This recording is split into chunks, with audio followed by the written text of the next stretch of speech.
ముఖ్యమంత్రి గారు మాకు చెప్పడం కూడా చాలా స్పష్టమైన ఆదేశాలు ఇచ్చారు. చిన్నవాళ్ళు, పేదవాళ్ళు, లోవర్ మిడిల్ సెగ్మెంట్ ఉంటే కనుక వాళ్ళు ఎవరికి కూడా మనకి సఫిషియెంట్ టైం ఇస్తాం. ఒకవేళ కనుక మనకి వాళ్ళు నా టైం ఇచ్చిన తర్వాత కూడా వాళ్ళు చేయలేదనుకోండి, ఇంకో 2 రోజులు ఇద్దాం, పోయేదేం లేదు. తప్పకుండా దాన్ని అంటే ఇప్పుడు మాడిఫైడ్ దీంట్లో కూడా వాళ్ళని ఆ చిన్నవాళ్ళు, పేదవాళ్ళు ఉంటే కనుక ఆ స్ట్రక్చర్స్ని ఎక్కడ కూడా మేము చేయము. అది వాళ్ళకి కావాల్సిన సఫిషియెంట్ టైం ఇస్తాం. సఫిషియెంట్ టైం ఇచ్చి వాళ్ళని వెకేట్ చేసుకునే దానికి కూడా వాళ్ళకి మేమంతా కూడా అక్కడ వాళ్ళకి ఆ పరిస్థితులు వచ్చేటటువంటిగా ఫెసిలిటేట్ చేస్తామని కూడా మేము చెప్తున్నాం. అండ్ దయచేసి ఏంటంటే హైడ్రాని ఒక భయం కింద, ఒక బూచి కింద చూపించడం మానేయాలి. ఫస్ట్ దీనికి చాలా హైప్ ఇచ్చేసి రేపు హైడ్రా వస్తుంది, కూల్ చేస్తున్నారు, అది చేస్తున్నారు అనేది కాదు. హైడ్రా అనేది ఒక బాధ్యత, ఒక భరోసా అనేది మళ్ళీ ఒకసారి మీ అందరూ కూడా నేను చెప్పదలుచుకున్నాను. అవునండి అయిన తర్వాత మీరు చెప్పండి, వీల్ టేక్ యువర్ క్వశ్చన్స్.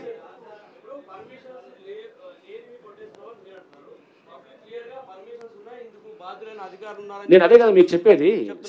మీకు ఇదే నేను అంటుంది, ఆ పర్మిషన్స్ ఉన్నాయని వాళ్ళు అనుకుంటున్నారు. ఆ పర్మిషన్స్ క్యాన్సిల్ అయ్యి సంవత్సరాలు అయిపోయి అది ఆల్రెడీ కేసులు అవుతున్నాయి, సస్పెన్షన్లు అయినారు, కేసులు అయిపోయినాయి, రిజిస్ట్రేషన్ కూడా ఆపించారు. ఎవరిని తప్పట్టాలి? ఆ బిల్డర్ని తప్పట్టాలి. ఆ బిల్డర్ని పట్టుకొని అడగాల్సింది పోయి, లేకపోతే డ్యూ డెలిజెన్స్ చేయకుండా మీరు వచ్చి మీరు కూలగొడుతున్నారంటే కనుక అసలు పర్మిషన్ లేని స్ట్రక్చర్ అది. రెండోది నేను ఇప్పుడు చెప్పేది అదే. ఇప్పుడు మీ అందరికీ పర్మిషన్ ఒకటి, ఇప్పుడు సర్పంచ్ తోటి గండిపేటలో సర్పంచ్ ఇచ్చారు పర్మిషన్. సర్పంచ్ అసలు పర్మిషన్స్ ఇవ్వచ్చా? లేదు కదా. పంచాయత్ సెక్రటరీ ఇవ్వాలి. అది కూడా ఇప్పుడు యాంటీ డేట్ తోటి 2009 కన్నా ముందు డేట్స్ తోటి ఇచ్చుకొని, ఇది ఏ కాగితం అంటే ఆ కాగితం పర్మిషన్ అవుతుందా? అట్లాంటిది ఇది invalid, illegal permission is no permission. రెండోది అసలు మీరు సమయం ఇవ్వట్లేదు, నోటీసులు ఇస్తున్నారు. మీకు చెప్తుంది ఇప్పుడు మీకు చెప్తున్న ఎగ్జాంపుల్ ఉదంతాలన్నిటి కూడా వాళ్ళకి చెప్పినప్పుడు కమ్యూనికేషన్ గ్యాప్, కొన్ని సందర్భంలో కమ్యూనికేషన్ గ్యాప్ ఏదైతే ఉన్నదో దాన్నే మీకు చెప్తున్నాను. అది కింద వాళ్ళకి చేర్చడంలో వాళ్ళు ఎవరు ల్యాండ్ ఓనర్స్కి ఇచ్చాం. ల్యాండ్ ఓనర్స్కి ఇచ్చినప్పుడు ఆ బిల్డింగ్ స్ట్రక్చర్ ఉన్న వాళ్ళకి కమ్యూనికేషన్ వాళ్ళు చేయలేదు. కొంతమంది చేసిన వాళ్ళేమో తీసుకున్నారు ముందే, చేయని వాళ్ళేమో చేయట్లేదు.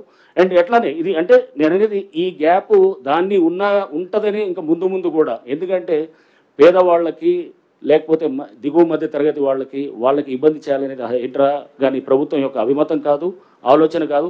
ఎటువంటి పరిస్థితుల్లో అది చేయరు అన్నమాట. సార్ ఆర్టికల్ 19(1) ఒక గూడు నివాసం ఏర్పడడానికి ఒక రైట్ ఇస్తుంది. ఇప్పుడు ప్రజలు మెజారిటీ, సరే మీ వాదన మీరు వినిపిస్తున్నారు, మెజారిటీ ప్రజల ఆవేదన చూస్తుంటే వాళ్ళ ఫండమెంటల్ రైట్కు డ్యామేజ్ చేస్తున్నారు, మా నివాస హక్కును భంగం కలిగించే విధంగా ప్రభుత్వము లేదా హైడ్రా వ్యవహరిస్తుందని చెప్పేసి పెద్ద ఆరోపణ మీ పైన.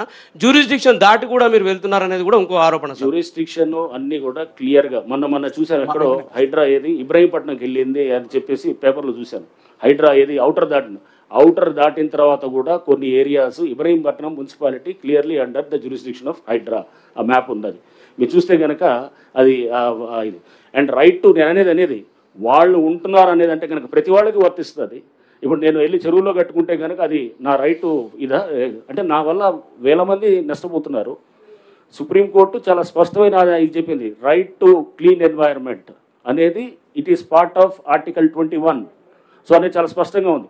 అంతేగాని నేను జీవించే హక్కు ఉందని చెప్పి వేరే నువ్వు 100 మందికి నేను ఇబ్బంది పెడతానంటే కనుక నీ జీవించే హక్కు నువ్వు ఒక సమాజంలో ఉంటున్నావు. సమాజంలో ఉన్నప్పుడు అందరితో కలిసి చేయాల్సింది అనేది, అందరితో కలిసిపోవాలనేది దానికే ఒక సంఘం అంటాం మనం. ఒక సంఘం, ఒక సమాజం అనేది, ఒక దీనికి అనేది ఇదే అర్థం అన్నమాట.